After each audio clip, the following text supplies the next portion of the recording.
Hər birinizə salam səhvəmin dəyərli izləyiciləri. Şairə Nazirə Səfərli xarici ölkəyə istirahətə yollanıb. Nazirə xanım istirahətdən olan görüntülərini sosial media hesabından izləyicilər ilə bölüşüb. Sözü edən görüntüləri təqdim edirəm, buyurub izləyə bilərsiniz. Yeni xəbərlər izləmək üçün kanalımıza abunə olmaq, videolarımıza like etməyi unutmayın.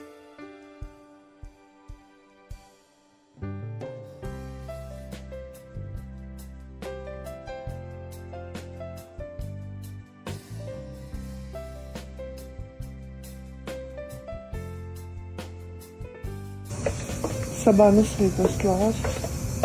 Necəsiz? Biz yaxşıyıq. Bax, bura bizim yerimiz. Görürsünüz. 2 mərtəbəli. Səhər yeməyimiz orada. Eşək gəzirik.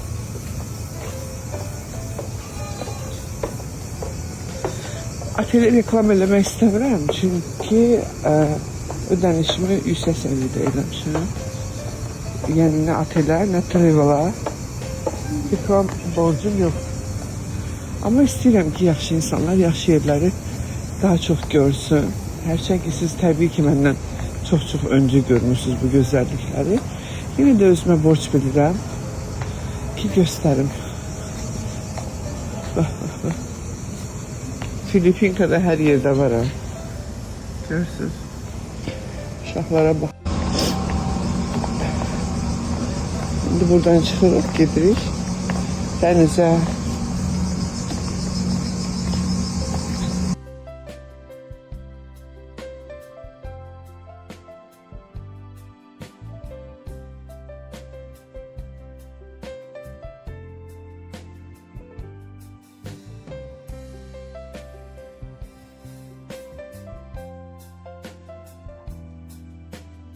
Five, 4, 3, 2, 1, bravo! Ben bunlardan önce girdim. İlahi, bu ne güzellikti. Çok güzeldi, hakikaten çok güzeldi.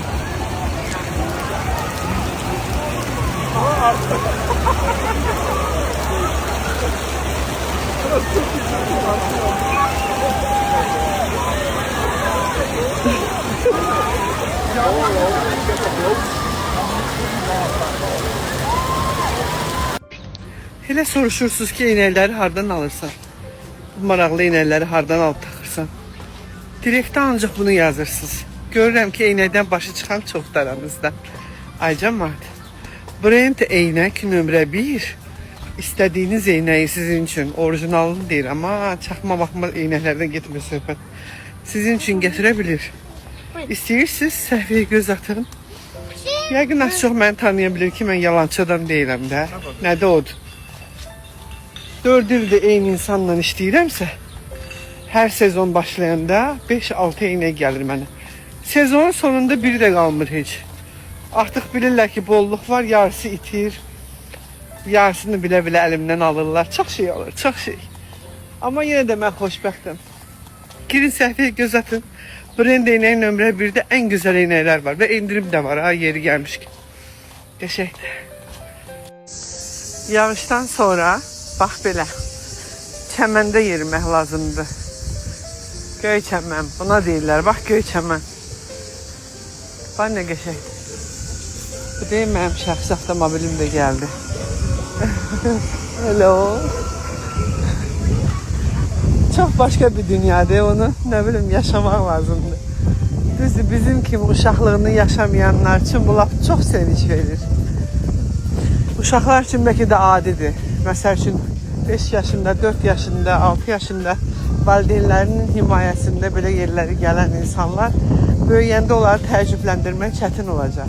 Çünki hər şeylə gözəlliyi yaşayıblar. Amma məsəl üçün məni təəccübləndirmək səyahətlərdə asandır da, sevindirmək daha doğrusu. 47 yaşa çatmışam, hələ yenicə istədiyim şeyləri eləməyə özümə icazə verirəm. Ta ki